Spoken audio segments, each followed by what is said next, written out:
सुखदेव जी महाराज का जब चरित्र पूर्ण हुआ तब सूत जी महाराज से 88,000 ऋषियों ने पुनः प्रश्न किया। बोले भगवान हमारे मन में एक और प्रश्न है। बोले कौन सा प्रश्न है? बोले भगवान हम जानना चाहते हैं आखिरकार भागवत जी की कथा को किसने लिखा? भागवत की कथा को किसने लिखा? जब इतनी बातों को सुना तब तो प्यारे कहा जाता है भागवत की कथा की बातों को सुना तब तो सूत जी महाराज कहते हैं सुनो ऋषियों मैं तुम्हें सुनाता हूं, ध्यान पूर्वक सुनना। द्वापरे समुन प्राप्त तृतीय युग पर्यये जाता पराशराद्योगी वासव्याम कलया हरे। द्वापर का अंत था, कलयुग का प्रारंभ था।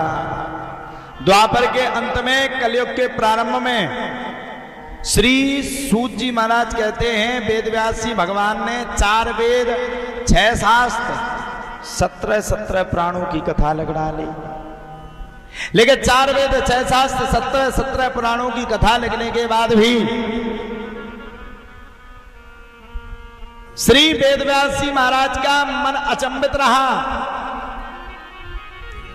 स्थित नहीं रहा, सही जगह पर नहीं पहुंचा। और जब श्री वेदव्यास जी महाराज का मन अचंभित रहा, किसी जगह पर सही जगह पर नहीं पहुंचा, तब तो प्यारे कहा जाता है सही जगह पर मन ना पहुंचने के कारण एक सांस में बड़े प्रेम के साथ श्री वेदव्यास जी चिंता में बैठे हुए थे। अब भैया देखो नारद मुनि तो नारद मुनि विचरण करते हुए आकाश में विचरण करते हुए नारद मुनि चल पड़े। और जैसे वेदव्यास जी भगवान को चिंता में देखा तो नारद मुनि का भी दिमाग खराब। अरे वेदव्यास जैसा संत, वेदों को जानने वाला संत, पुराणों को जानने वाला संत, प्रवक्ताओं को जानने वाला संत इतना चिंता में बैठा है, इतना चिंतातुर बैठा है। वेदव्यास जी भगवान के पास स्वयं नारद मुनि पहुंच गए और नारद मुनि ने श्री वेदव्यास जी भगवान के पास पहुंच करके वेदव्यास जी भगवान के मन की व्यथा को जाना और मन की व्यथा को जान करके स्वयं नारद मुनि ने हाथ जोड़ करके श्री वेदव्यास जी भगवान से पूछा भगवान क्या बात है, आज आप बड़ी चिंता में दिख रहे हो। वेदव्यास जी महाराज कहते हैं अब क्या बताएं नारद मुनि, मुझे तो समझ में नहीं आता। 4 वेद 6 शास्त्र 17 पुराणों को लिख डाला, लेकिन मेरा मन अब भी चिंता में बैठा हुआ है। अब नारद मुनि कहते हैं सुनो साहब, आपने उस पुराण को नहीं लिखा, उस कथा को नहीं लिखा जिस कथा के लिखने से मनुष्य के जीवन का कल्याण है। अब वेदव्यास जी महाराज कहते हैं अब क्या बताएं भैया, कौन सी कथा को लिख डाले? महाभारत जैसे महान ग्रंथों को लिख डाला। बोले भगवान आपने उस कथा को नहीं लिखा जिस कथा से व्यक्ति के जीवन का कल्याण होना है। बोले विस्तार पूर्वक कहो नारद मुनि। नारद मुनि विस्तार पूर्वक कहने लगे द्वापरे समुन प्राप्त तृतीय युग पर्यये जाता पराशराद्योगी वासव्याम कलया हरे। नारद मुनि कहते हैं सुनो वेदव्यास जी महाराज, पूर्व जन्म में मैं एक दासी का पुत्र हुआ करता था। मेरी मैया भगवान की बड़ी भारी भक्त थी। जहां भी भगवान की कथा होती, जहां भी कोई भगवान की कथा को कहता, मेरी मैया दौड़ करके उस कथा को श्रवण करने के लिए जाती। एक दिन की बात है, मेरी माता हमारे गांव में कुछ ऋषि मुनि चातुर्मास करने के लिए आए। चतुर्मास 4 महीने बिताने के लिए आए। मेरी माता तो संतों की सेवा करती थी, ऑलरेडी पहले से तैयार रहती थी। संतों की सेवा की जहां कहीं भी बात आए मेरी माता वहां पीछे नहीं हटती थी। अब समय के अनुसार की बात है, मेरी माता जब मेरे गांव में कई ऋषि मुनि संत महात्मा चातुर्मास करने के लिए आए, तो मेरी मैया स्वयं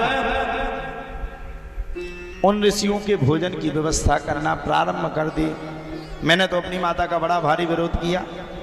अरे मैया, कोई ये संत नहीं होते, कोई ये महात्मा नहीं होते, सब पागल बनाते हैं, कहीं कुछ नहीं होता, सब झूठ बोलते हैं, मेरी समझ से तो सब परे हैं।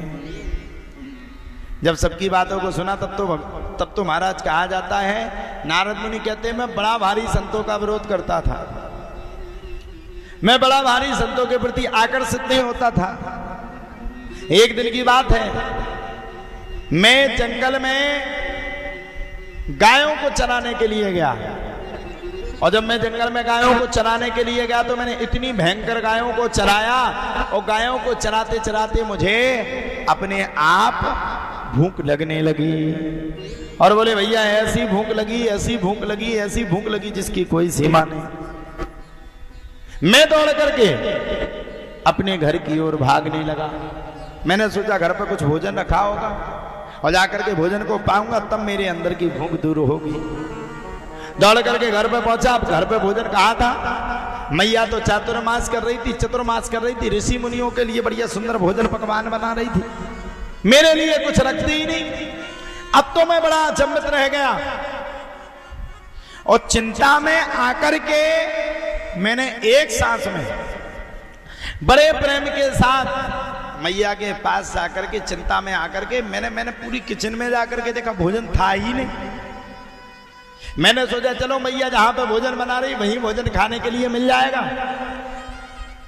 मैं दौड़ करके मैया के पास पहुंच गया, लेकिन मैया के पास पहुंचने के बाद भी मुझे भोजन प्राप्त नहीं हुआ। वहां जब पहुंचा तो संतों ने पूरा भोजन पा लिया था, पूरा भोजन पा करके सब फ्री हो गए थे। मैं अकेला बैठा रहा, अब मैं क्या करूं?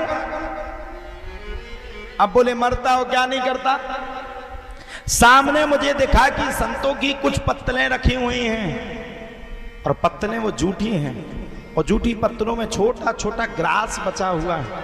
नारद मुनि कहते हैं, वेद व्यास जी, मैंने उस ग्रास को इकट्ठा किया और भोजन को एकत्रित करके मैंने उस भोजन को पाया, तो संतों का जैसा कहा जाता, जैसी संगति वैसी रंगति।